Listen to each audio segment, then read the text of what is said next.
Hey, everybody. Brian Beckham here, and I have got a guest that I was actually, Laurie Gilbert. I was talking to Laurie right before the podcast, and I was telling her how excited I was to have her on the show. And that's because really for two big reasons. Number one, people tend to like and be affectionate with people they have a lot of common with. And I have a lot in common with Laurie.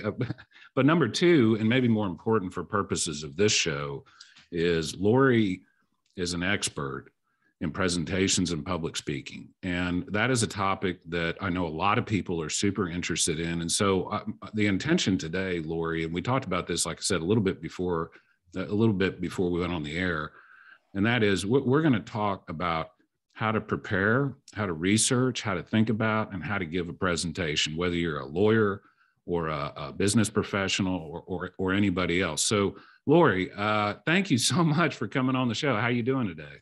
I am doing very, very well, with the exception of, the technical difficulties I was having before we started. I think I got everything all settled and ready to go. Awesome. Doing well. Awesome. Do you, by chance, do you ever get on Twitter and follow an account called Room Raider? I love Room Raider. During the pandemic, Room Raider became my guilty pleasure. Yeah. And I actually used screenshots of it in one of my presentations about video presenting. Well, that's awesome because I'm a huge fan of Room Raider. So for people who don't know, there's an account on Twitter. It started during quarantine when everybody was doing Zoom podcasts, and it's called Room Raider. And they rate people's Zoom backgrounds on a scale of 1 to 10. With 10 being the best. And so, Laurie, the reason I ask you that question is because I think you look like you had Room Raider show you how to do a background, because your background is beautiful. It would for sure get a 10 out of 10 on Room Raider. Thank you. I got to tell you, Brian, something on my bucket list is that, I give some TV commentary one day and Room Raider sees it and I get that coveted 10 out of 10. I got to say, you've got a great room going on in the background as well. For your listeners, Room Raider will give you a violation if there are cords showing, if your camera's not at the right angle. And I gotta say, Brian's background is totally curated. You also are a 10 out of 10. I got my favorite guy, Winston Churchill, over my right shoulder. I got Buddha sitting on my coffee table, for people that aren't watching this on YouTube that are just listening to it. And then I have some of my A&M memorabilia in the background. But I will tell you this, Laurie, this is the first time I've ever had this background. What I've done traditionally with my guest is I do one of those fake Zoom backgrounds and I try to tailor it for the guest. So for instance, I had a good friend of mine. Matter of fact, I'll move my video over so you can see it. You see this big Buddha here? Yeah, I do. So I do. That was painted by somebody who's paralyzed from the neck down, who's a friend of mine who I had on my podcast. Wow. Yeah, a guy named Jared Dunton. And so anyway, when Jared, he paints with his mouth. He's a famous painter. But anyway, when he was on the podcast, the background was a painting that he had done. I had a former Thunderbird pilot, and so I had, of course, a jet plane. So this is a test for me. This is the first time I've used the actual real background. But anyway, let me tell people just briefly. I mentioned this in the introduction, but Laurie has, to say an illustrious career would be an understatement. She was a prosecutor in New York City for about 10 years, and she was prosecuting some of the worst crimes imaginable: sex crimes, homicides, organized crimes, violent felonies. And since that time, Laurie has spent basically has had another career teaching people how to give presentations and how to give speeches. I think, Laurie, if I read your resume correctly, you've now moved to Denver. Yes, that's right. Yeah, nice. Well, we were talking. I have a house in Colorado, and I'm a huge fan of the state of Colorado in general. But anyway, so Laurie and I are gonna talk a lot in this show about how to give a speech, a presentation, whatever it may be. But before we do that, Laurie, tell people that are listening a little bit about yourself, where you came from, how you became a prosecutor, why you became a prosecutor, and how you got to where you are today. Wow. So I think that my interest in law started really young. My father is a trial attorney. So I got this grew up with this kind of advocacy always in our household where it was really accepted to just be able to advocate for what I thought and have some evidence to back it up. And I never knew that that was really what you do as a lawyer. That's just kind of how our conversations went. So I did end up going to law school. And my very first day in criminal law, I was just hooked. I was listening to the professor talk about cases. And to me, these didn't sound like cases. These just sounded like the most interesting, emotional, human stories that could possibly be told.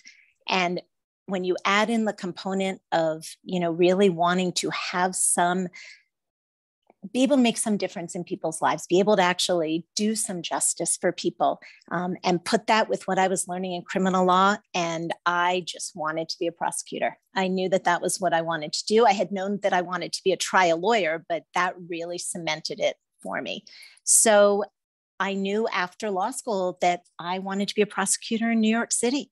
I grew up in Maryland, a little bit outside DC. So kind of grew up with all of the politics. I could name every cabinet secretary from the time I was about 6. That was just normal conversation in DC. And I was ready for something different.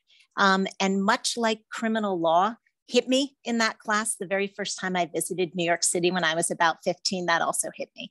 And I said, this is where I was meant to be. This is where I want to live. I just love the energy and the excitement.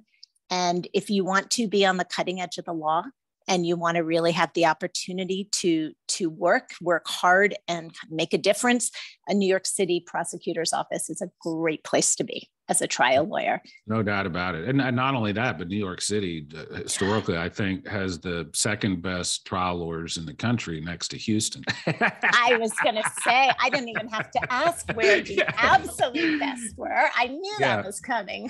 Well, that's great. Well, so let me ask a couple questions about your career as a prosecutor. So my stepmother, my mother died when I was 10. My dad's been remarried for about 30 years. She was a undercover police officer, and then she became an investigator in the Tarrant County, which is in Dallas-Fort Worth area, Tarrant County sex crimes prosecutor unit, basically. And her job was to go out and interview children that had been victimized. And I've asked her a couple of times, man, that's got to be some of the worst type of crimes, the stories you hear. I mean, how do you do that on a day-to-day basis? So let me ask you the same question, Laurie. You're looking at homicides, you're looking at sex crimes, you're looking at some of the worst possible crimes. How do you do that on a day-to-day basis? It is not easy. And especially, when I was doing it, I was not one of those people that could compartmentalize things. I couldn't just kind of leave it at work and be done with it. I was in the sex crimes unit starting in my second year. At the district attorney's office, you would get sent somewhere, and that was where I wanted to go. And I was the grand jury assistant there, meaning I was responsible for nearly all of those interviews that would start right when the cases came in. So it was kind of being inundated with exactly what you're talking about. And I think that the reason that those are so difficult to hear, to conduct, and to be a part of is exactly the reason why you need to let it affect you, and why I felt in order to be a good prosecutor, I couldn't just put those feelings aside. Someone really needed to be there to be an advocate, to be an ally, to be a sense of security and support for people like these children who were coming in. And, people don't often think that there's a huge place for empathy when they think prosecutor. That seems like a bit of an oxymoron, an empathetic prosecutor, but I believe those are the best kinds. So, you do it, you give it your all, you find ways to separate. And for me, one of the best ways of dealing with that was working with colleagues who cared as much as I did, who were willing to talk about all these things and share all these things, talk about trial strategy, talk about the emotion we dealt with, and then, go out for a beer after work and not talk about it. And just know that we shared all this, that we had that connection, but that we could also, let go of it a little bit together. And that was what kind of got me through a lot of that. You said something there that I think is so important. And so your career as a prosecutor is in some ways similar to my career as a civil plaintiff's lawyer, because I prosecute essentially corporations that commit torts, which are the civil crimes. And I've seen some really horrific stuff. I've seen 2-year-old kids burned to death. I've seen helicopter crashes and plane crash. I've seen some things that frankly I wish I hadn't seen. But what you said, which really stuck with me, was, I've had people say, well, the word you used was compartmentalize. You got to compartmentalize things, and I never thought first of all, I couldn't do it, and second of all, like you said, I've always thought that if I want to be a good lawyer for my clients, just like you said, I need to emotionally be invested in the case. Like, this idea that you need to be totally dispassionate, I think, is a terrible idea. Maybe if you're representing an insurance company as some sort of insurance defense lawyer, well, maybe then you wouldn't have any emotions about it. But if you really want to do a good job, whether you're a prosecutor or a civil plaintiff's lawyer, you better have some emotion about what you're doing, right? Oh, you need to. And when you think about putting yourself in the shoes of the people who were hurt, the people who you are aiming to help and to advocate for, and putting kind of all your blood, sweat, and tears into it, if you were in that position, do you want someone who's dispassionate, or do you want someone who cares? Absolutely. When you and to form that connection, I mean, you and I dealt with, and you still deal with, people who are coming to you at the worst time in their lives, most likely, where they are vulnerable, they are hurt, they are emotional. So just to be able to get those stories out, to be able to know what kind of a case you have, to be able to then move into legal strategy, you have to form that connection. You have to listen. You have to be curious. You have to really think about asking the questions that will make people comfortable enough to share some of the most terrible details of tragedies and horrific things that have happened to them. And that was never something I could be dispassionate about.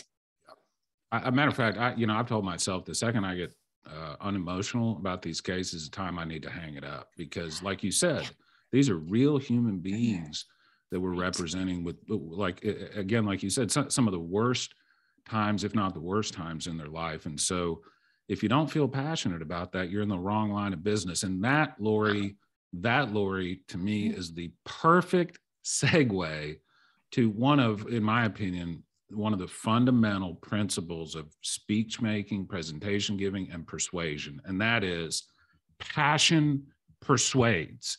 If you see a speaker go out on stage and they're just reading from a script and they're just saying, "Hi, my name is Brian Beckham and I'm here to talk to you about leadership," you're going to go to sleep in about 30 seconds. But if that same speaker bounds onto the stage and has some energy and looks excited, guess what? That is infectious. And so to me, one of the fundamental, we were talking about speech making and presentation giving, one of the most fundamental parts of that is you need to figure out a way to feel passionate about your subject.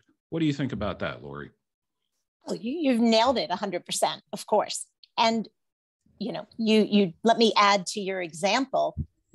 Hi, I'm Laurie. Let's talk about presenting. I have 15 slides. Let me just start reading them to you, right? And then it's death by PowerPoint, and there's an hour that people will never get back.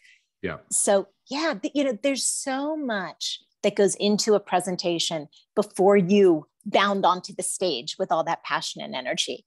And just knowing what you're passionate about and what you choose to present on has to be a huge part of it. And you 100%. Have to get, you have to get over that threshold.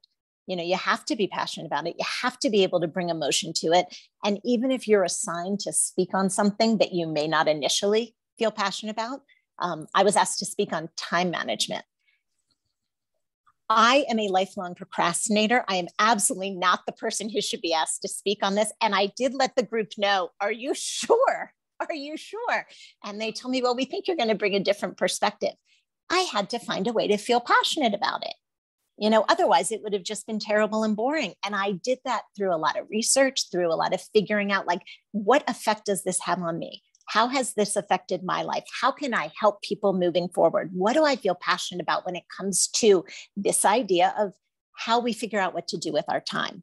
And when you delve into it, there is so much to think about. And it's not about, charts and calendars and tips and tricks. It can get pretty deep. I mean, I went into lots of stuff with having to do with your Buddha that's sitting right behind you, all about life and being present. I mean, there's a lot to talk about that I found some passion. If I hadn't, it wouldn't have been a talk I could give. So getting excited about time management, just listening to you. But let's do this, Laurie. So before we talk about the nuts and bolts, and by the way, this is going to be kind of a collaborative podcast because both of us have been giving presentations. I've been giving presentations since about 17 years old. You have been giving presentations for I don't want to date you or anything, but for a couple decades at least. And so you and I are both going to give some opinions today about presentation making, persuasion, giving speeches and stuff like that. But before we get into like the nuts and bolts of it, let me say something that has been something that I've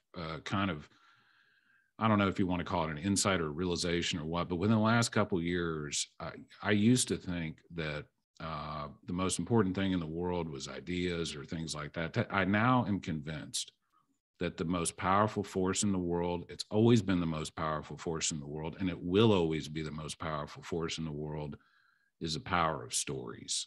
Stories are all we got. The stories we tell each other, the stories we tell ourselves. And so I've been really interested in how to craft a good story, how to tell a good story, things like that. And so for people that are wondering, like, why should I care about giving a presentation? I'm not sure I would ever need to give a presentation. My response to you would be giving presentations, convincing people, telling stories to people is the most important thing that you may ever do. What do you think about that, Laurie? Yeah, I was waiting to see where you were going with that. And I was thinking exactly the same thing. Communication, take out, that you're giving a big presentation. Think about it as communication. It's the most powerful tool we have. What else do we have? Yeah. What else do we have? I mean, we tell stories our entire lives. There is something called the crib monologues. I don't know if you're familiar with it, but there was a researcher at Harvard who used to hear her little daughter, who was 2 years old, in her crib at night. And she thought, she was a psychologist, she thought, oh, this is interesting. And she put a tape recorder in there to see what her language was. And she was shocked to discover that her daughter at 2 years old was telling herself stories at the end of the day to make sense of the world around her. So this idea of story is ingrained in us. This is how we start to make sense of our world. And then this is how we ultimately communicate our ideas out into the world. So it is part of everything. It's not just a presentation on the stage. It's how do you get your kids to go to bed at night? How do you communicate with them? You're thinking even of kids, you start out, you're telling them bedtime stories. It's something that's really a part of our lives. And I think that people can get intimidated by the idea of storytelling, and maybe think you have to be this epic storyteller. You have to be so experienced. You have to know exactly how to craft it perfectly. And that's just simply not the case. There can be a great story told in 30 seconds that has your beginning, your middle, your end, the speaker tells you why it's important to you and why it should be, why it's important to the teller and why it should be important to the audience. And they can do it and nail it in 30 seconds. And people can do that. It's just really a matter of thinking about it and embracing it. And people remember things more when you tell stories. They connect with you more when you tell stories. And, just to get to it too, right? It's fun. It's fun to weave a story, isn't it? Yeah, for sure. And, the other thing that's nice about stories, I think sometimes when people are giving speeches in public, they're worried, am I going to be able to remember what I want to say? If you're telling a story, you don't have to worry about that. I mean, the story is easy to tell. You don't memorize it. I mean, there's a famous story about a trial lawyer named Joe Jamel who got a multi-billion-dollar verdict probably 3 decades ago. And if you read the transcript of what he said to the jurors, it's not good. I mean, but when you heard it, he told stories, and it was persuasive enough to convince 12 Texas jurors to give multiple billions of dollars. But, the other thing I would say about stories, Laurie, is as someone who has degrees in computer science and philosophy as well as law, I've been super interested in consciousness, what consciousness is, the hard part of consciousness. I'm a longtime meditator, and I don't know if there is a way to think, like if I don't even know that the human mind works without stories. So in other words, when every single time you perceive something, you tell a story about it in your head. So if you look outside and it's raining, what do you see? Well, the story is it's raining, right? And so stories are not only one of the most important things in persuasion. I think they are the most important thing, at least in terms of how your brain works. And that's also why I think, Laurie, that when you tell stories as part of a speech, it's so much easier for people to listen to, right? Listen to, remember, yeah. And take away with them. One of the things when you're presenting, you want your audience to leave with something. A feeling, an emotion, learning something, whatever it may be. And, I also became really interested in the power of story. And I knew it worked, much like you said, from telling them for many decades. And I'll go back even further, probably from about the time I was 5, when my parents said, I wanted to be the next, big actress, because I would go around doing all this stuff and putting on plays and, telling stories that way. So a long time. But recently I was really interested in, we know it works. We know it's so important, but why? Why? And so researching, some of the neuroscience of it and some of the reasons why these stories actually do stick with us, and why something like this 2-year-old in her crib at night telling herself stories resonates with me, is because there are neuroscience reasons why stories stay with us. There are lots of studies out there that can give you percentages of how people remember facts more when you tell them in stories. And while that's all very interesting, all you have to do as a presenter is tell a story and see how it connects with your audience. And, the neuroscience, you don't need to know the neuroscience to do it. You can just see that it works. Yeah. And everybody can tell stories. And they're the other nice thing about stories, if people are interested in, there's archetypes for stories. So for instance, there's Joseph Campbell, who I'm sure you're familiar with, wrote a book called The Hero's Journey. And that is about the archetypical story about the hero who goes out, leaves his home. He goes out, he faces a number of challenges, and he overcomes the challenges and come back. That story you can find in basically every single action movie ever, right? I mean, so the point is, you can find these stories tend to have like a pattern to them. They tend to have they repeat themselves. And so I'll tell you, Laurie, one thing that I've been trying to do, and I want you to talk about this, please, is when I've had to give quite a number of speeches recently, both as a trial lawyer and in some other capacities. The first thing I do when I'm preparing for a speech is I try to think of what stories would be good to illustrate the point I'm trying to make. So talk a little bit about your process before we get to the nuts and bolts of actually giving the presentation. Talk about the process that you use initially. Like somebody comes to you and says, I want you to give a presentation on X topic. What do you do first? Okay. Well, first of all, I have to think about that idea of the passion that we talked about. I'm a quick learner. You want me to talk on something, I can go online, I can read some books, I can get good at it. I could probably go out and do it. But is it really the right topic? Is it something I'm passionate about that I feel that I could go out and do a really great job on? So that's number one.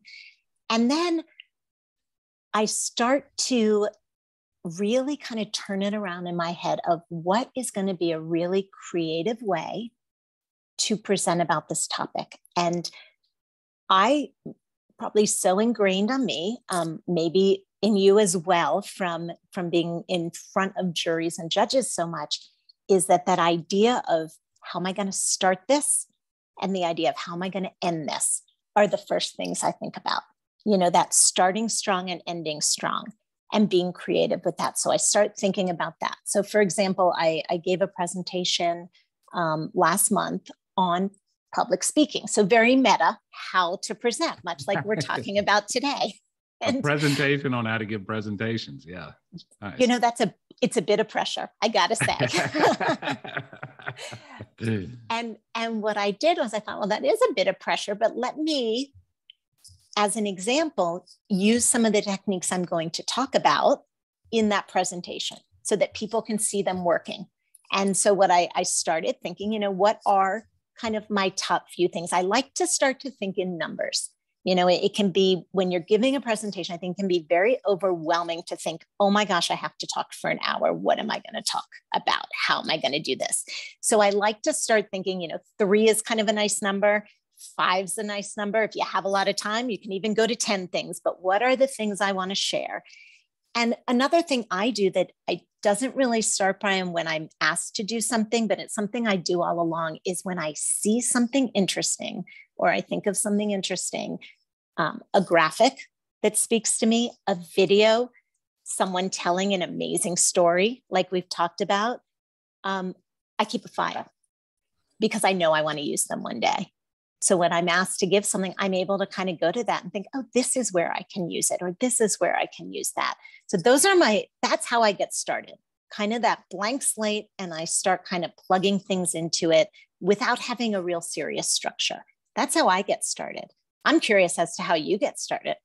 Yeah. So very similar process, actually. And it might not surprise you to know that I have a note that I keep with stories on it too. Me too. And by the way, I want to mention this too, Laurie, to everybody. So when we're talking about stories, we're not just necessarily talking about once upon a time type stories. We're also talking about metaphors and analogies, and nowadays memes, which are just shortened version of stories. And so what I do, Laurie, so I'll give you a concrete example because you just gave us a concrete example. So I was asked to give a speech by an Air Force colonel last year to a bunch of Air Force officers about leadership. And the reason I was asked to give the speech is because the colonel was a friend of mine and he had listened to my podcast, and they were doing a 2-day leadership or like a seminar for the Air Force. And he wanted like a non-military person to come give this speech. And so my first thought was, why in the bleep would an Air Force officer want to hear what a lawyer had to say about leadership? And so that was kind of the first question I asked myself. And what I did was I used the podcast, and I got up on stage and I told, I said, I'm a lawyer. Why would you guys want to listen to a lawyer about leadership? And I said, you're not going to listen to me. You're going to listen to the people I've had on my podcast, and I'm going to play clips. And we're going to pretend like this is a trial. And I said, I'm going to present a case to you. I think there are 5 fundamental principles of leadership, and I'm going to bring witnesses, and the witnesses are going to be the people I've had on my podcast. And at the end of my speech, I want you to vote on whether I prove my case. And I said, I'm kind of nervous about doing that because I don't want to lose the case, especially since I had no opponent. But what I did is I turned that speech.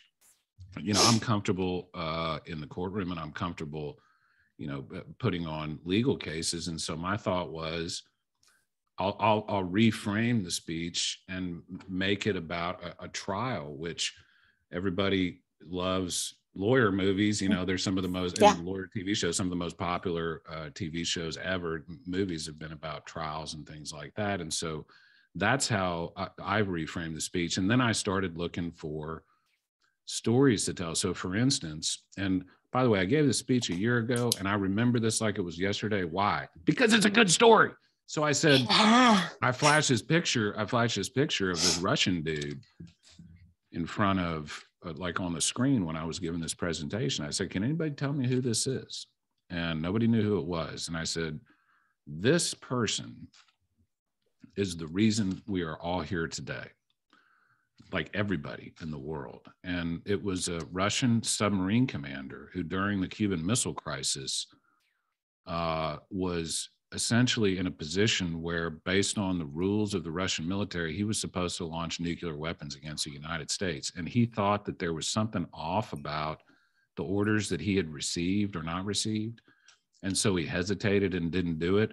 And it turns out it was a false alarm. But I mean, we were this close to a nuclear war with Russia. And so that is the person that saved us. And I was trying to illustrate a point in the speech, but of course I could have easily said something like, it's very important if you're ever confronted with a very difficult situation that you think about it and maybe pause and hesitate. Everybody's immediately asleep. Or you can illustrate it with the really powerful story that illustrates your point. So that's kind of how I like to start speeches, is I like to kind of look for a framework in which to tell the speech. And then I like to find little vignettes or stories throughout the speech that I can kind of sprinkle in there that'll add some entertainment to it, for lack of a better word. And what you did there was you showed them, you didn't tell them and make them go to sleep with that story. And that was a story, right? Yeah. You know, I have these top 10 tips and I think you nailed every single one of them there, which of course you did. But you made it interactive. You turned what you might have perceived as a weakness, which was, why did you want a lawyer here to talk to you about all this? And you turned it into a huge strength by calling it out and then turning it into a trial, which, how fun is that?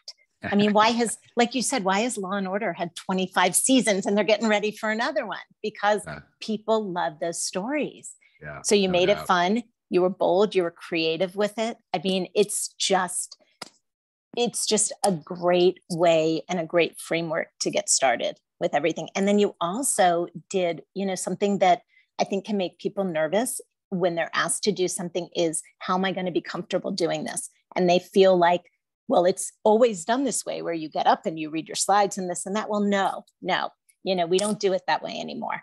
And you can do it in any way that you are comfortable. And you decided you wanted to do it as a trial. I mean, a super comfortable place for you. Yeah, exactly. You'd be comfortable anyways, but that's your natural habitat and you did it. So you do that. I want to be totally and completely candid about a very dark, deep secret that I have had from basically my entire professional career. I don't think I've ever admitted this publicly. I've admitted this privately to some people. And by the way, what I'm doing right now is creating anticipation about the story I'm about to tell, which I think is another good technique in giving speeches, is leaving some gaps basically in the story so the audience has some anticipation. But in any event, there's something I'm a little bit ashamed of, but I think I'm not the only person that feels this way. For many, many years up to and including today, I get nervous before I give a speech still. And, I sit there and this is the story that I tell myself, Laurie, is, what in the hell is wrong with you? You are almost 50 years old. You've been giving speeches for 25 years. Every one of them has basically gone fine. But still, before every speech, I sit there and start going, man, what if the words don't come out right? What if you can't speak? What if you start sweating? So, they say people are more afraid of public space. That's the number one fear people have, above death. And so what advice do you have for people? And there's a lot of people like this that are just like, I'm too nervous to do this, or how do I deal with the nerves of speaking in public? What do you tell people about that? I tell people the nerves are not bad. If you're not feeling nerves, it means that you're not excited and that it's not important to you. And kind of like you said with trials, when you aren't feeling that emotion anymore for what you're doing, you probably should be doing something different. I have the same deep, dark secret. I mean, I get nervous. You do. I was nervous before I signed on for the podcast with you. Totally. So I'll tell you, I think you can turn it into something. And something that I tell people is, it's about reframing it. It's about reframing that it's, I'm so nervous. And what if everything goes right? Well, instead of I'm so nervous, how about I'm so excited? I'm so excited. So just changing those words that you're saying to yourself the story that you're telling yourself can change that a little bit. Another thing has to kind of do with those Buddhas behind you. And I have a meditation practice as well. Not as regular as I would like it to be, but I'm working on it. Just a few deep breaths can change everything going on in your body and your mind. And when you tell yourself, the reason I'm feeling these butterflies and that, everything feels a little strange is because I'm a little nervous, but I'm also excited. And because that is my body's reaction to what's going on in my head, and then you have a little more control over it. Well, and you can say, okay, let me take a few deep breaths that will calm your body. Let me tell myself I'm excited and just give it a try. Another thing that I find helps with the nerves is that if when you're getting out on that stage, what is going to come out of your mouth in the first 30 seconds, if you know it so well because you've practiced it and you've memorized it, that calms your nerves because you don't have to think about something really going wrong. I mean, maybe you'll trip over a few words, but, just knowing, just being prepared, just having practiced that for that very beginning gives you a little bit of a buffer time. It can almost feel like an out-of-body experience sometimes when you're up there. So let that out-of-body experience just be one, let those words come out, let that introduction be great. And by the time those words have come out, your body will start to calm down. That is what I found every single time I got in front of a jury to give an opening statement. I found that once I got those first few words out, the nervousness would just fade away because, nothing terrible happened. So, okay, I could continue. And the last thing I'd say about that too is if you are someone who is really nervous about public speaking or presenting or communicating in any way, think about how you can start small. Think about how you can start in places where you feel comfortable, where those nerves might be a little less, or where your audience is going to be super, super friendly to you. Someone who knows you, they're there to support you, and how you can start really small. Right? Mountain climbers don't start with Everest. You don't start as a trial lawyer trying homicides. You start as a trial lawyer, maybe trying a shoplifting case. Start small so you can kind of build up to be able to handle those nerves a little better. Are you a mind reader by chance? What you said about reframing nervousness as excitement, I mean, that is absolutely precisely the advice that I've been trying to tell myself for about 2 or 3 years now. I forget where I saw that, but essentially, and this is like fundamentally important. So I want to really flag this hard because I know there'll be a lot of people that get nervous before giving speeches. What Laurie's talking about is essentially, if you really evaluate what is going on in your body physiologically when you're nervous, there is no difference physiologically between being nervous and being excited, right? Like the same, you have more adrenaline, you have more energy, you maybe sweat a little bit, the same exact thing. And so the sensations you're having in your body, it's about the story you're telling yourself about those sensations. Mm-hmm. So I used to tell myself the story that when I got sweaty and energetic and shaky and my palms got sweaty before a speech, the story that I was telling myself was, that's because I'm nervous. And what Laurie's telling everybody, and I agree with 110%, is you can tell yourself a different story about that. You can tell yourself that, man, I'm about to go out there and knock this out of the park. I'm super excited. I'm super passionate. The reason I'm sweaty is because I'm excited to get out there and share these thoughts with people. So that is an absolutely wonderful bit of advice. The other thing you mentioned, Laurie, was, and you referenced the Buddhas in the background, is breathing. And that physiologically, again, you can really control a lot of your physiology with breathing. And so proper breathing, there's different ways to do it. There's box breathing, there's nasal breathing, things like that. But there are some things you can do to kind of calm yourself before you give a speech. Let me talk real quickly about a couple other ways. These are little techniques or tricks or whatever you want to call them for people. If you still have problems before you give a speech, you can imagine your audience naked. I've actually done that. Like, that works. It sounds absurd, but when you do that, you forget you immediately forget about your own nervousness. The other thing that I have found pretty neat is, and this is especially effective as a trial lawyer, but I think this works for presentations generally, is when you're giving your speech, pretend like you're talking to one particular person in the audience. And you can look at that person during certain times of your speech. And of course, it's helpful to find somebody that has, positive body language, as opposed to somebody that's crossing their arms and leaning back and frowning at you. Find somebody that's giving you some positive body language, and then give the speech to them. Now, you don't want to sit there for an hour, obviously, and stare at one person. So you got to kind of move your attention around from place to place. And then the last technique I've heard, and this was I went to a Jerry Spence trial lawyers college. Cool. This is where I learned this. I actually learned this technique from an acting coach. And what he had us do is he had 12 people line up, and he had us give a speech to these people. But as we were giving the speech, we had to reach our hand out and shake the hand of the person and continue to give the speech. And then we would shake another person's hand. And the idea was to try to create a connection, like a connection between each person. So you don't want to actually physically shake people's hand, but the idea is pretend like when you're giving the speech that you're reaching out and you're shaking the person's hand. And then you move to the next person and you shake that person's hand. So what do you think about those techniques, and what other techniques do you have for kind of loosening up and making it so the nerves don't take over quite so much? It's really interesting, the shaking hands.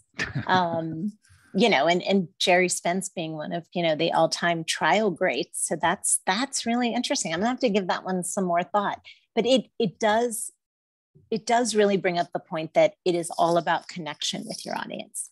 Yeah. And the fact that it is about connection with your audience is another thing to think about with the nerves. It's not about you. It is about them. And that's kind of another, along with the, I'm so excited, another kind of mantra is, it's about my audience. It's not about me. Because of course we get nervous and we think, the people, one kind of really deep reason that people get really nervous about public speaking, besides, how they're going to sound. I mean, it really goes down to vulnerability and rejection. You're just really afraid. You're up there super vulnerable. You're giving it your all, and people could reject you or judge you. And it ultimately boils down to that, or at least I know for me and for a lot of people I talk to, that's what it boils down to. You can mask it in the fact that you think your words aren't going to come out right, or it's not going to be good, but it ultimately comes down to something deeper psychologically. So to kind of combat that, you think about, it's not about me. It's about what I'm sharing with this audience. And, one way, also with nerves, and this is the kind of plan B for when all else fails. When all else fails and the words aren't coming out, and you have like cotton mouth or whatever it is, and nothing's coming out, and you're freaking out on the stage and you can't remember anything. It's kind of a sophisticated technique, but I think it really works. Call out the elephant in the room. Everybody's going to see that you're really nervous. Everybody's going to know. So instead of hiding it, how about making that connection with your audience by sharing it? What about, I'm talking really fast because I am so nervous, because I'm so excited to be here. Let me take a deep breath and start again. How about just making them part of that story with you? Because then, what better connection than sharing that vulnerability, kind of breaking that wall between you? It's almost like shaking hands figuratively with your audience there. I can't tell you how much I love that. That is deeply profound for a lot of different reasons. I thought because you moved to Denver that you might say, well, just take a weed edible before you give a speech. or just give a bunch to your audience, and then everyone's going to be happy. Hey, even better. That's a great idea. No, I'm just kidding. I'm just kidding. And you know what? You know what's amazing? And I'm sitting here taking notes because I'm learning from you too. But You and me both. Even before you said this, right here at the bottom, it says, they want you to succeed. I had written a note about 5 minutes. And so most decent human beings, when you're given a speech, just think about it. You see somebody go up there, they look nervous, they're sweaty, they look like they're not going to be able to do it. They're struggling at first. What's your immediate thought? Your immediate thought is, man, I feel for this person. I really want them to succeed. And so people want you to succeed. Most people want you to give a good speech. And if you get up there and say, hey, look, and by the way, Laurie, I've done this in trial. I don't do it anymore really because it's not true. But if it is true, I'll do it. But when I was a young lawyer and I was nervous as hell, I mean, I'd get up there and I say, look, I can't tell you how nervous I am right now. I'm a younger guy. I'm not as experienced as this lawyer over here. And I got this person's future in my hands and I'm super nervous. So if I do something that offends you or you don't like, please don't hold it against my client because I'm just doing my best here. And the important part about that, Laurie, I think there's two things about this beautifully profound thing you just said. One is don't fake it. Like people will know if you're faking it. Like don't pretend like you're nervous if you're not. And number two, like you said, honesty, authenticity, people love that because there's so little of it. And if you're just honest with people and candid, hey, I'm nervous right now, people will love you for it. Yeah. And, you said that pretty much every decent human being wants you to succeed. Yeah. They really do. And if there is someone in that audience who has their arms crossed and they're looking at you, first of all, don't assume what they're thinking. Yeah. I've had people walk out of presentations where I thought, oh my gosh, what did I do? Only to have them email me later to say, that was awesome, but I had to leave early. So I've learned not to assume anything. But also if someone's intimidating you or making you nervous, or you feel like they're not one of those decent people who want you to succeed for whatever reason, focus on someone else. You don't have to try to win people over. You do what you said, you find that kind of one person, two people in the audience who make you feel kind of warm and comfortable, and you focus on that connection. And that's where the vulnerability and the connection can come from. And look, and not to use a Southern or a Texas, I don't know if this is a Texas saying or not, but there's always going to be turds in the punch bowl. There are always going to be people like that. And, I know you've experienced this in or die or voir dire. It was jury selection. Totally. Depending on where you're at, we pronounce it differently. But basically, for people that aren't lawyers that don't know about this, at the beginning of a case, you pick your jury. There could be 50, 60, hundreds of people. I've had jury panels where there's like 250 people to choose from. And there's always going to be buttholes. That's just the way it works. And so literally, and I know you know what I'm talking about, Laurie. In the voir dire process, the audience actually speaks back to you. So you can be going, who here thinks that it's okay to bring a lawsuit for personal injuries? You're always going to have a couple people go, I think that's the baddest idea ever. And I think you're greedy. And the insurance companies have sold me all this propaganda. And even though I don't know anything about anything, I'm believing the propaganda. And I think lawyers are terrible. And they're, of course, that's the same person that as soon as he gets hurt, is going to hire a lawyer immediately. But the point is, you're always going to have turds like that. And that's okay.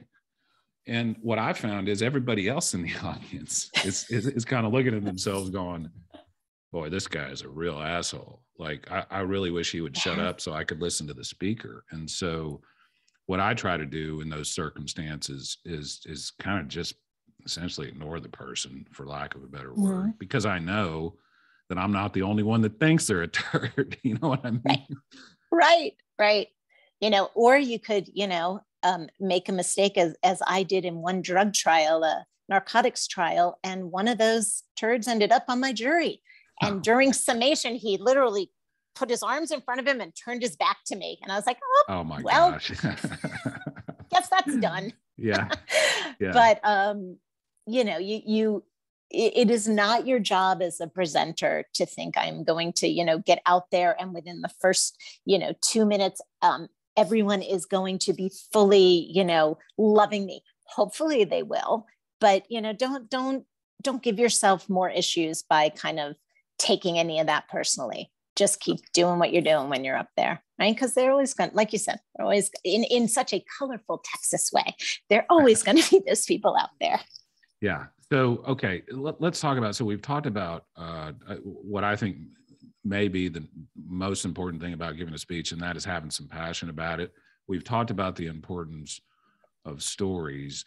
Now I want to talk a little bit about, if you don't mind, Laurie, the actual crafting of the presentation, and in particular, the use of visual aids. And so most speeches nowadays, you don't have to use visual aids in every speech. If you're a good storyteller, you can basically paint the story in people's minds yourself. But most of the time when we're giving speeches, we're using some sort of visual aid. So what advice do you have for people, for example, that are giving PowerPoint or keynote presentations, or people that are going to give presentations that have some visuals to them?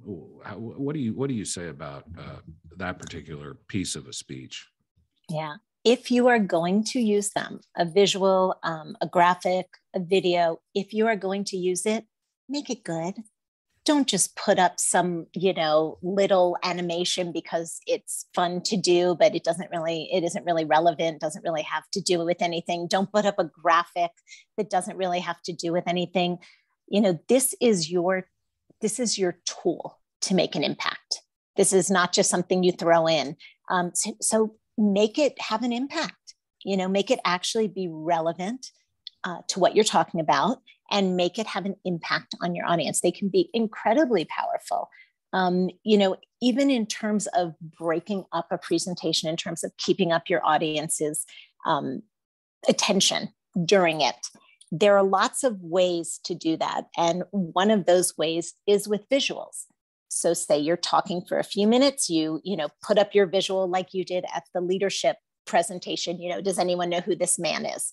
So you've shared a visual, you've created anticipation, you've created a space for interaction and connection with the audience, and then you've created a segue into a story, all with one carefully chosen picture that had to do with exactly what you were talking about. So that's the way you want to use it.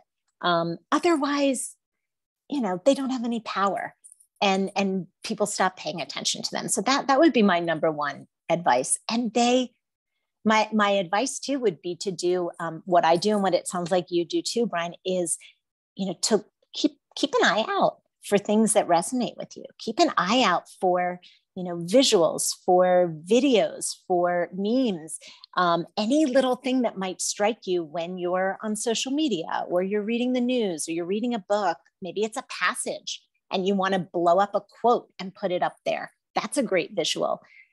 Any of those things, that makes it so when you actually are planning and preparing, you kind of have that arsenal there already. So, I have found some of my favorite visuals and videos that way, not searching them for a presentation, but just gathering and curating things that resonated. Yeah. And so one really, really great source of that, and I love that suggestion, Laurie, one really great source of material is advertisements, because that's what the advertisers are trying. They're trying to persuade people. They're trying to tell a story with pictures. And so you can find a lot of good visuals in like magazine advertisements and advertisements online and things like that. The other thing I'll say about, so there's I don't know if you know Edward Tufte. He's a Yale professor. You got to look him up, Laurie. So he's written 2 or 3 books on basically the presentation of quantitative data. And so he has an example of how, I don't know if you remember when the Challenger space shuttle crashed and all the astronauts die. There was they went back after that, obviously, and tried to figure out why it happened. And one of the reasons Tufte said it happened is because the NASA engineer that gave the presentation about the problem before the spaceship blew up wasn't clear enough in what he was trying to communicate. He gave a PowerPoint presentation that nobody really paid any attention to, and so they didn't catch the problem. So what Dr. Tufte was trying to communicate there was how critical it is to communicate clearly. And so I want everybody to pay careful attention to what I'm about to say, and that is, because Laurie, I know you see this all the time, a PowerPoint presentation should not be death by a million words on the slides, where you literally just have your speech essentially on each slide. Why shouldn't it be that way? Well, number one, it's boring as shit.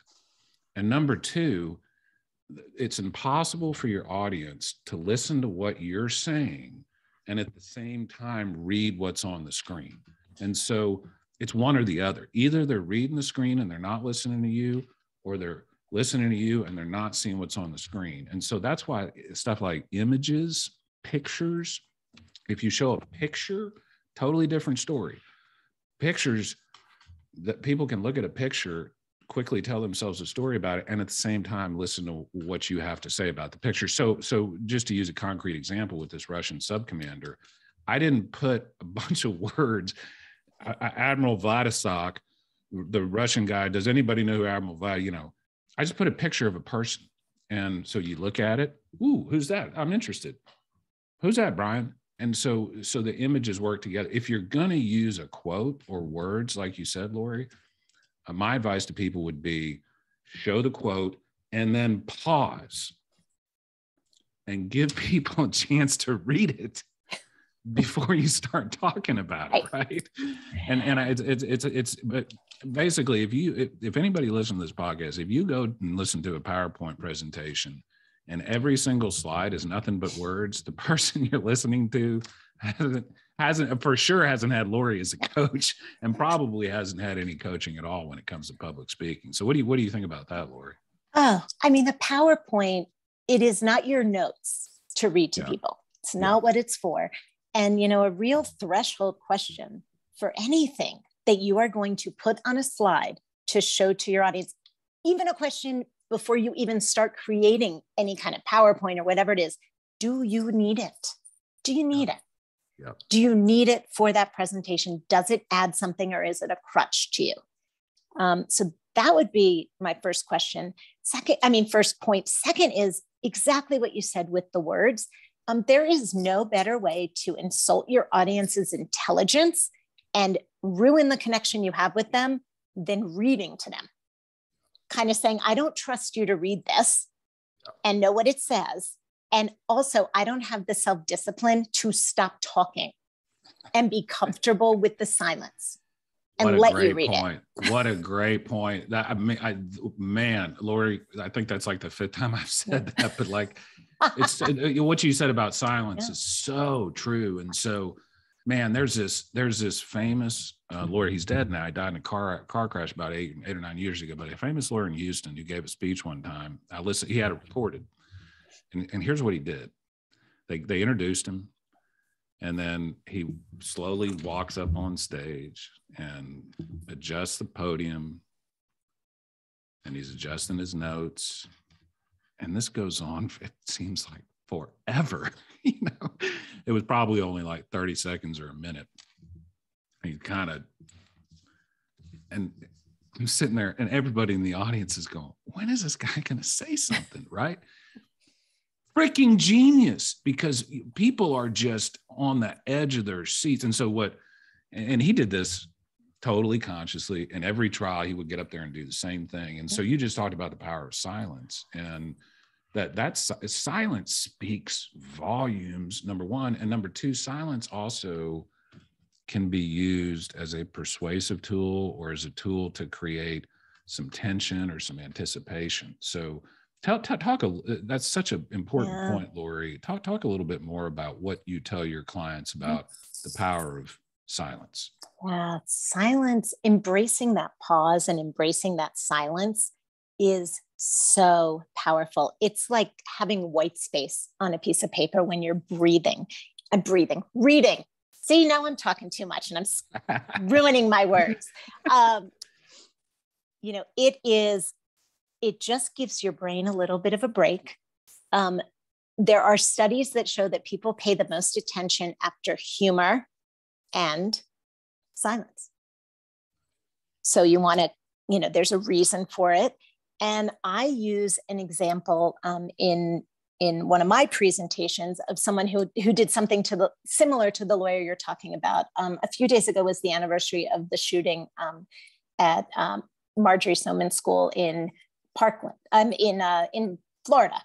And one of the students who was a victim of that shooting spoke on the National Mall at a huge rally, and she got up And she stood at the podium and she didn't say anything. Thousands of people, 16-year-old girl, she did not say a word. And people were thinking the same thing. What is going on? Why is she not talking? Is she overcome with emotion? Is she okay? And people kept coming up to her, are you okay? Are you okay? And she kept waving them away. And she did that for 6 minutes. And then her timer went off and she said, I stood here for 6 minutes. That was the amount of time it took for a gunman to come in and shoot all the people at my school. Her silence was more powerful than anything she could have said. And yet this young girl was able to take this huge opportunity that she had in front of all these thousands of people ready to listen to her and make the most powerful statement she could with silence. And that's all she did. She spoke about 3 sentences and walked off. It is, I kind of get chills thinking about it. I'm getting chills hearing about it. Yeah. Yeah.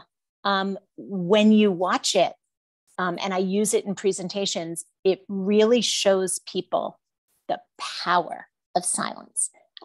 So I also encourage people to do something, maybe, not quite as dramatic also, and on, topics that may not carry that much emotion, certainly.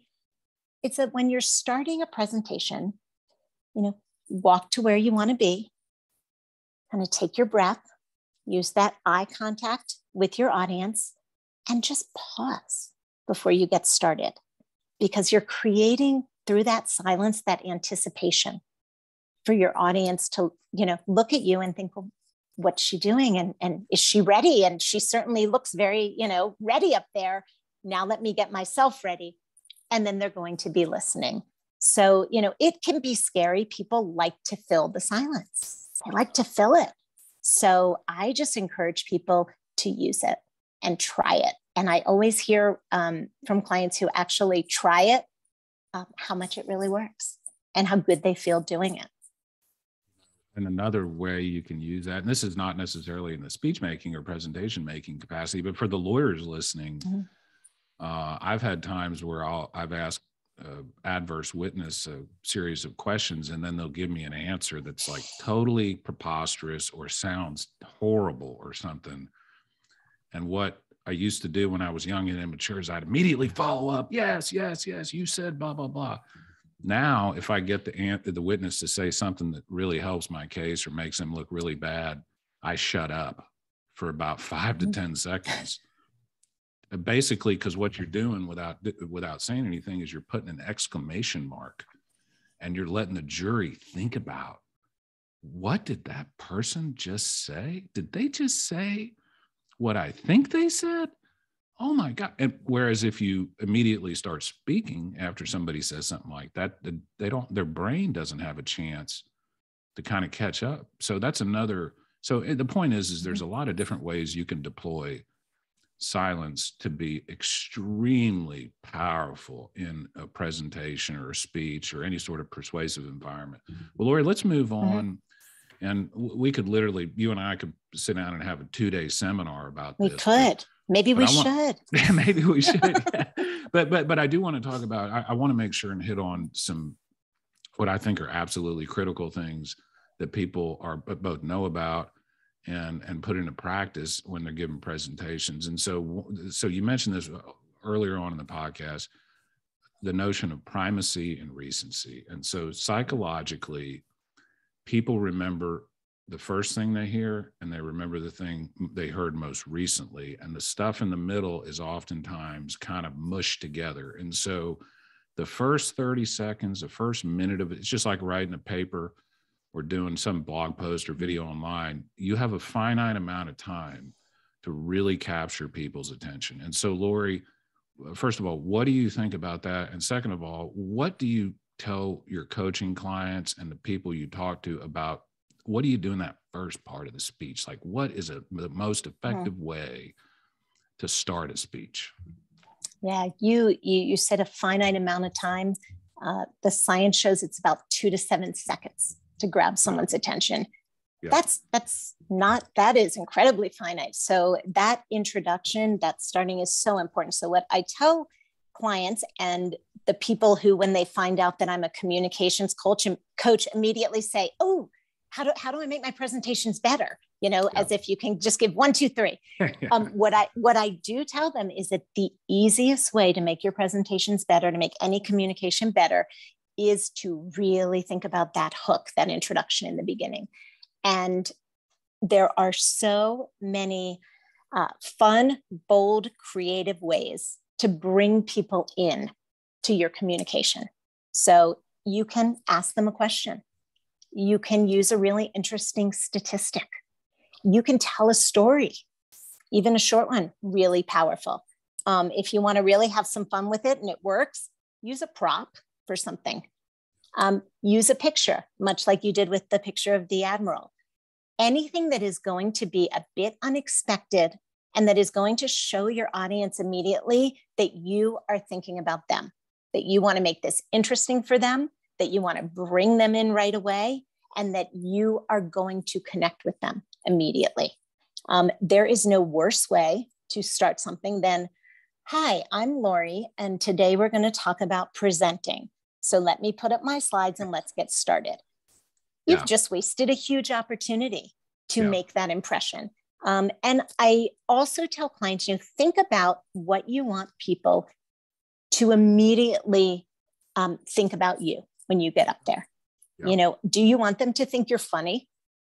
Great, use humor if you can use that. I'm not very funny. I'm funny maybe once every 6 months. My kids write it down and they're like, great, Mom. Tell another joke in 6 months. So when it's funny, I really envy the people who can be funny. But if you can use humor, use humor. If you want to use silence and start in a really powerful way, you can do that.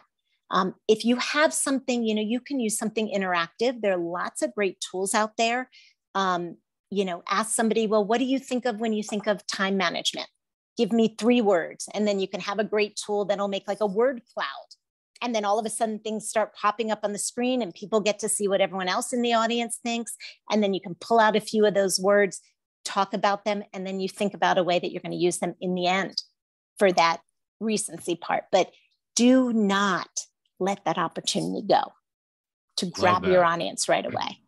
I love that. And so let's just run through a little exercise. So like Laurie just said, she gave a speech not too long ago about giving speeches, and there's multiple ways to start a speech like that. So Laurie just gave the example of probably the wrong way. Hi, my name is Brian Beckham, and I'm going to talk to you today about how to give a speech. That's probably not the most effective way to start a speech. How about this instead? Walk up on stage and say, there are 3,578 ways to start a speech. Does anybody know what the best way to start a speech is? And then shut up for a second and look at your audience. Now you've captured their attention, right? Or you could say something like, what is the number one mistake most people make when giving speeches? And then shut up for a second.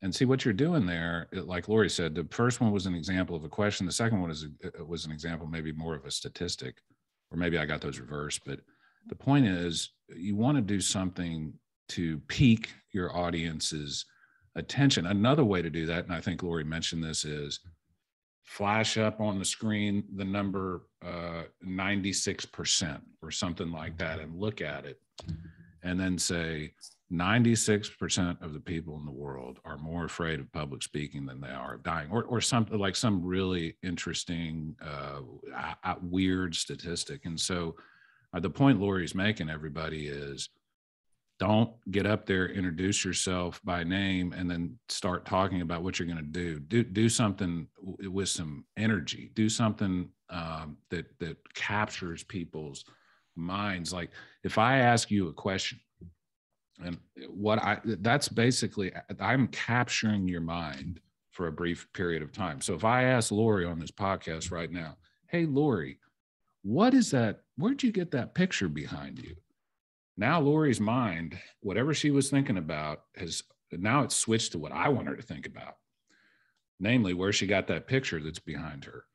And so by asking people questions, you can temporarily hijack their attention and focus it on what you want to focus on. So for example, in my leadership speech, I said, I think there's 5 fundamental principles of good leadership. And I think they're fundamental across the board. And I'm going to talk about those 5 fundamental principles during this speech. And now people are like, I wonder what they are. I'm curious to know, you know? And so what I'm doing is I'm basically capturing their attention. So Laurie, what about the flip side of starting a speech? What about ending a speech? What recommendations, or what do you tell your clients about how to finish a speech? Well, first of all, I think you're a mind reader as well, because you nailed the way that I start that speech, which is with the Jerry Seinfeld joke about public speaking being the number one fear of people, greater than death. So at a funeral, you'd rather be the person in the coffin than giving the eulogy. You nailed it. I had forgotten about that, but that is awesome. Yeah. That is great. It's a good one. Yeah. So what I tell people about thinking about where they want to end is that it's much the same as starting. You know, you can use a lot of the same techniques, the things that you just shared. All of those ways are really great ways to end. It is also a huge opportunity. And much like people are afraid, you know, I get clients who say, what do you mean I don't have to introduce myself? What do you mean I don't have to say my name? And I tell them, you know what, when you're speaking, you have someone introduce you. People are there. They know who you are. They've read your bio. You don't need to give it to them, you know? So people think that because it's always done that way, that's how they have to do it. You got to kind of break out of that mindset. And I say that the same with finishing something. How many presentations have you been to where it ends with, okay, that's all I have. Anyone have any questions? It's the worst.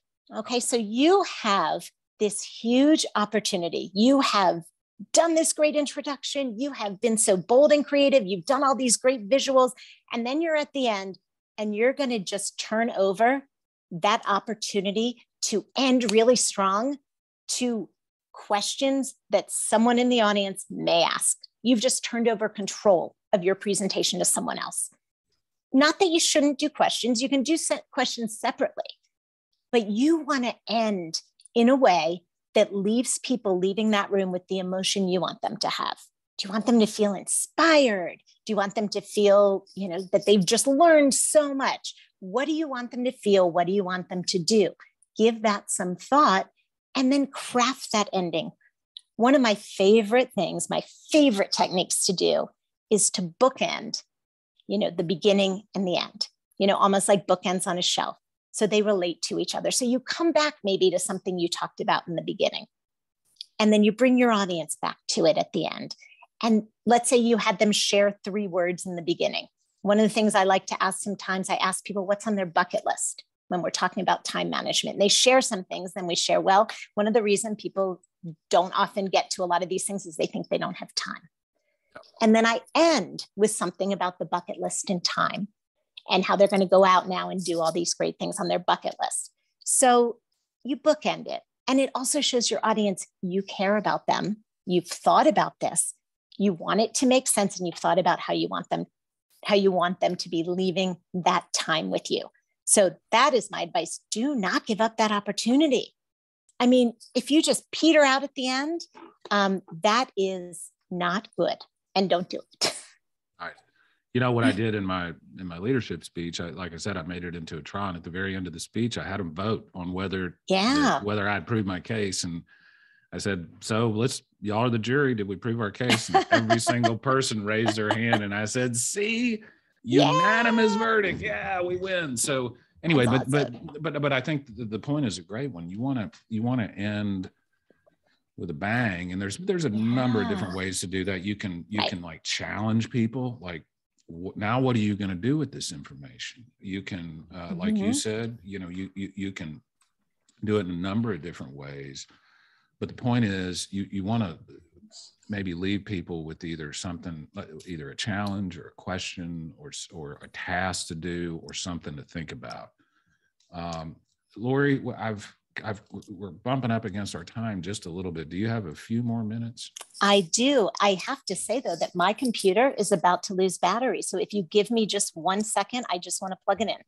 Yeah, for sure. For sure. Okay. Laurie, we went off real quick, so you can give a little juice to your computer. On juice. I've taken up quite a bit of your time. I would love to, frankly, talk to you more about this because I've learned a lot myself. I want to ask you essentially 2 more questions, if you don't mind. The first question is, we've talked about like passion, stories, memes, analogies, which I think are super fundamental to giving a good presentation. We've talked about how to start a presentation, the power of silence, how to end a presentation. We could talk forever about how to structure it, what software to use, how to use it and all that stuff. But what I'd like to do instead is I'd like to ask you, what other important tip or tips do you give your clients that we haven't talked about when it comes to giving speeches and presentations? I'm going to say the number one, 2 things. I'll give you 2. Number 1, be yourself. Much like you said, you don't try to be someone else. We learn as trial lawyers what works for us, what feels authentic, what works. I am sitting down, but if I stood up, you'd see I'm 5'2". I'm not very tall. And, there are things that I can do in the courtroom that work for me. Yeah. I had friends, tall, one friend who was very tall, very large man when I was doing trials, and he could do things that I wish I could do, but if I tried them, I'd look ridiculous. Yeah. I did things that he would look ridiculous doing. So, we all have things that are so unique to our communication. And I think people can probably see, even listening to this, that you and I speak the same language. We have so many things that are so similar, and yet we each have our own styles that work for us, that we've honed, that we've gotten used to. If you are going to have to spend time when you are presenting or communicating, trying to be someone else, you're taking away the energy that you could be spending being passionate and being yourself and being effective that way. So my number 1 thing is, please don't be anyone else. Be yourself and make use of your strengths. And you can, even when you think you have some weaknesses, make those into strengths and really hone and use those. So that's my number 1. And my number 2 is something that people don't often want to hear. It's not very exciting to hear. It's something, though, that we learn as trial lawyers and that every presenter should do. Have I created anticipation now? A little bit. So yes. Please tell me now. I want to know now. Prepare and practice. Yeah. Prepare and practice. As trial lawyers, we want to be the most prepared person in the courtroom. It's the only way we can sound like we're thinking off the top of our heads and responding to things and make it sound okay. You have got to prepare. You have got to, know what you are going to say, not scripted. I recommend kind of scripting that introduction, scripting that conclusion, because that gives you the freedom within the presentation to react to your audience, to speak in a natural way, but you have got to prepare. And the second thing is practice. When I tell people how much I practice a presentation that I've probably given 15 times, they are astounded. But I say, I need to do that so I feel comfortable and confident giving it, even though I could probably give it in my sleep. Practice, no matter, whatever works for you. If it works getting in front of a mirror, do it. If it works just kind of saying it at your desk in front of your computer, do it. But you have got to get the words out of your head and out of your mouth to hear what they sound like.